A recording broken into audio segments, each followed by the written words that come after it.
Good. You're fine. Just good. Dennis sir को ले आए। Yeah. डैनिस सर को मिलने के लिए लोग तरस रहे थे। Yeah. डैनिस सर आ गए। Yes, sir. ये Good. देखिए। अच्छा। अब मैं एक फाइनली हमने स्टैंड ढूंढ लिया और साइंटिस्ट डेनिस टैगलन से भी हम मिले। हमारा जहां आने का जो मेन मकसद था वो प्रोजेक्ट के बारे में डिटेल में बात करने का था। तो हमने स्टार्टिंग में ही अपने पॉइंट रखने स्टार्ट कर दिए। बहुत से लोगों का ये एम होता है कि हम कंपनी के मालिक से मिलेंगे, उसके कुछ डिमांड करेंगे कि हमें ये दो वो दो। हमने ऐसा कुछ भी नहीं किया। हमने पूरी जो बात की है वो कंट्री को लेकर बात की है कि इतनी बड़ी टेक्नोलॉजी अगर हम इंडिया में इसको लेकर आए तो एक तो इस कंट्री का भी भला होगा, दूसरा हमारा नाम भी होगा। जब ये टेक्नोलॉजी कुछ सालों के बाद इंडिया में लगेगी तो आप देखोगे कि पूछा जाएगा कि इस टेक्नोलॉजी को बनाने वाले का नाम और इसको लेकर आए। ये जो काम होगा ये सदियों तक नाम चलता रहेगा। ये हमारा सोचना है। आप इस बात को किस तरह लेते हैं हम इसके बारे में कुछ नहीं कह सकते। तो हमारी बातचीत शुरू हो चुकी है। तो हम जो इनके साथ जो टॉपिक स्टार्ट करने जा रहे हैं वो मेन हमारा ये होगा कि इंडिया में प्रोजेक्ट और ख़ासकर अगर पंजाब में इस प्रोजेक्ट को लगवाया जाए तो उसके बारे में हमने आते ही बातचीत शुरू कर दी। बस उनके साथ मिले और इसके बारे में बातचीत करनी शुरू कर दी कि कैसे हम इसको इंडिया में इस टेक्नोलॉजी को रिप्रेजेंट कर सकते हैं और अपने लोगों का भला कर सकते हैं। मेरे कोलीग को ये परमजीत सिंह उन्होंने थोड़ा बहुत अपना हालचाल पूछा, बताया। अब हमारी बात शुरू हो चुकी है। जो मैं पॉइंट सोच कर आया था, लिखे नहीं सिर्फ सोचे थे, लेकिन जब बातचीत की तो उससे ज़्यादा पॉइंट बनकर निकले। तो मकसद यही कि अपने लोगों का कैसे बेनिफिट किया जाए। तो यहाँ पे ये ट्रांसलेटर हैं क्योंकि डेनिस को भी इतनी इंग्लिश नहीं आती है और मेरे को भी नहीं आती है। यहीं पे लैंग्वेज थोड़ी प्रॉब्लम है। तो जहाँ तक थोड़ा बहुत समझ तो मैं लेता हूँ लेकिन बोलने में मेरे को इंग्लिश में दिक्कत आती है। तो मैं थोड़ा बहुत बता रहा था। तो लेकिन जो इसके वलेला इसको बोलते हैं, इसका नाम जो ये भी एक मैकेनिकल इंजीनियर हैं जो कि इनके प्रोजेक्ट को देखते हैं, जिनकी पूरी टीम है, जिनका अपना अपना अलग अलग रोल है। तो मेन जो इसके लीडर हैं वो डेनिस टैगलन जो कि इसके मेन साइंटिस्ट हैं। तो मैं अपने पॉइंट रखता गया तो मेरे को उसका जवाब मिलता गया। ये मीटिंग कम से कम हमने 1 घंटे की है। तो उसमें वजह की ये बात हुई कि डेनिस टैगलन भी इसको बड़े इंटरेस्ट से ले रहे थे। उसने परवाह नहीं की कि अब इस स्टैंड पे कौन क्या समझने आ रहा है।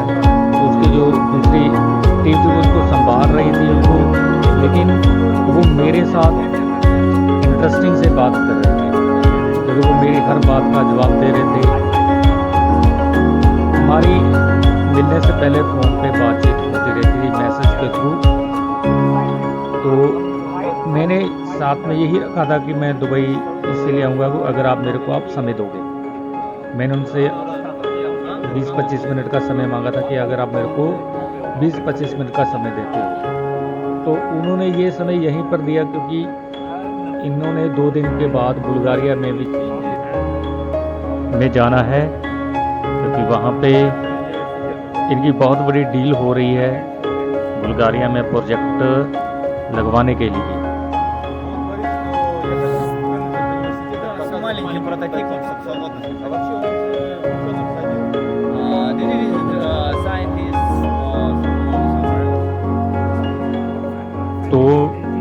हमारी ये डिस्कस हुई थी कि आपका जो प्रोजेक्ट है इसके ऊपर स्टार्टिंग में अभी कोई इन्वेस्टमेंट करने के लिए रेडी नहीं है।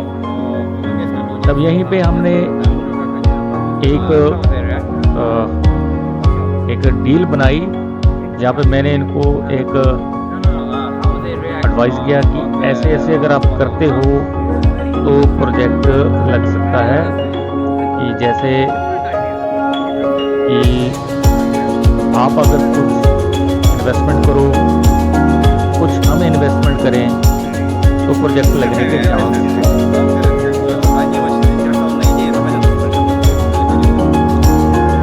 तो जिन्होंने एग्री किया कि हम इसके ऊपर विचार करने को तैयार हैं, हमें कुछ रेशोज निकालने होंगे।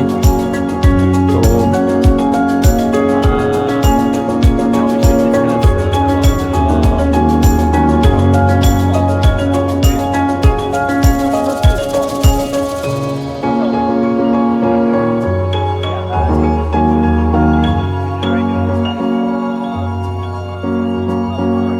कंप्लीट एग्री हो चुके हैं कि हम ऐसा करने को रेडी हैं। तो आपको कुछ महीने के बाद पता चल जाएगा, ये प्रपोजल आएगी। Ну, я говорю, дай нам немного времени на это, чтобы понять вообще, через сколько.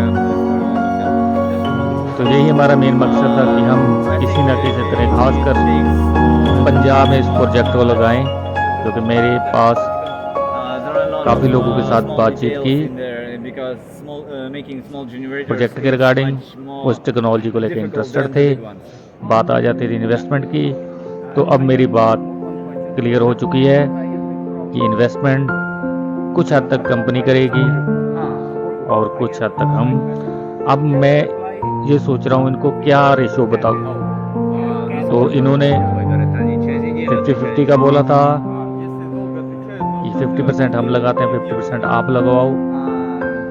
तो लेकिन मैं इनको कुछ नीचे लेवल पर लेके आता हूँ, कुछ और नीचे लेकर आता हूँ ताकि ये डील हो सके। क्योंकि मेन है कि एक बार कुछ प्रोजेक्ट लग जाए उसके बाद पूरे वर्ल्ड में लगेगा, तो जितनी इसमें कम्युनिटी जुड़ी होगी, चाहे वो इंडिया से हैं, भारत, पाकिस्तान से, न्यूजीलैंड से, ऑस्ट्रेलिया से, रशिया से, उन सब का बेनिफिट होने जा रहा है। क्योंकि अभी स्टार्टअप में, इसमें कंपनी में अगर आप आते हो तो आपको को-ओनरशिप की यहाँ पे ऑफर है। अगर आप इसमें कुछ इन्वेस्टमेंट करते हैं तो कंपनी आपको को-ओनरशिप देती है, लेकिन ये एक समय सीमा के तहत है। पहला प्रोजेक्ट जिसको हम पायलट प्रोजेक्ट बोलते हैं, जिसकी बात हो रही है, अगर उसमें आप इन्वेस्टमेंट कर देते हो तो जितने प्रोजेक्ट इंडिया में लगेंगे, जो पूरे वर्ल्ड में लगेंगे, तो उनमें आपका प्रॉफिट शेयरिंग बोनस बनेगा। क्योंकि कंपनी अपनी टेक्नोलॉजी का लाइसेंस सेल करेगी, उस लाइसेंस में आपकी भागीदारी होगी। लेकिन समय रहते आप अगर आ जाओ, इसमें इन्वेस्टमेंट कर लो, तो आपका और आपकी आने वाली जनरेशन का बेनिफिट होने जा रहा है। बाकी प्रॉफिट एंड लॉस ऊपर वाले के हाथ में होता है। रिस्क, इसको आप रिस्क भी मान सकते हो, एक अपॉर्चुनिटी मान सकते हो। ये देखने की बात है, जैसे पानी का गिलास अगर आधा भरा हो, कुछ लोग उसको आधा भरा बोल देते हैं, कुछ लोग उसको आधा खाली बोल देते हैं। तो ये देखने का नज़रिया है। मेरे हिसाब से जैसे मैंने इस टेक्नोलॉजी को समझा, ये टेक्नोलॉजी कामयाब होगी, और आप इसको किस हिसाब से देखते हैं वो आपके ऊपर डिपेंड करता है। लेकिन हम बहुत से क्षेत्र में रिस्क लेते हैं, जैसे हम डिग्री डिप्लोमा करते हैं, उसमें भी रिस्क होता है। नौकरी मिले ना मिले ये किसी को नहीं पता होता।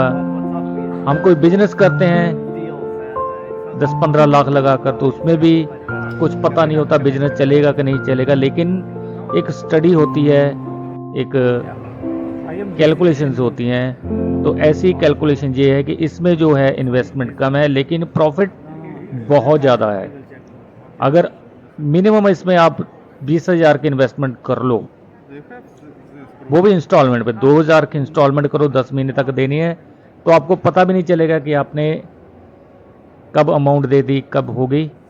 तो इससे आप काफ़ी अच्छा बेनिफिट कर सकते हो, लेकिन आपको 3 साल तक वेट करनी होगी।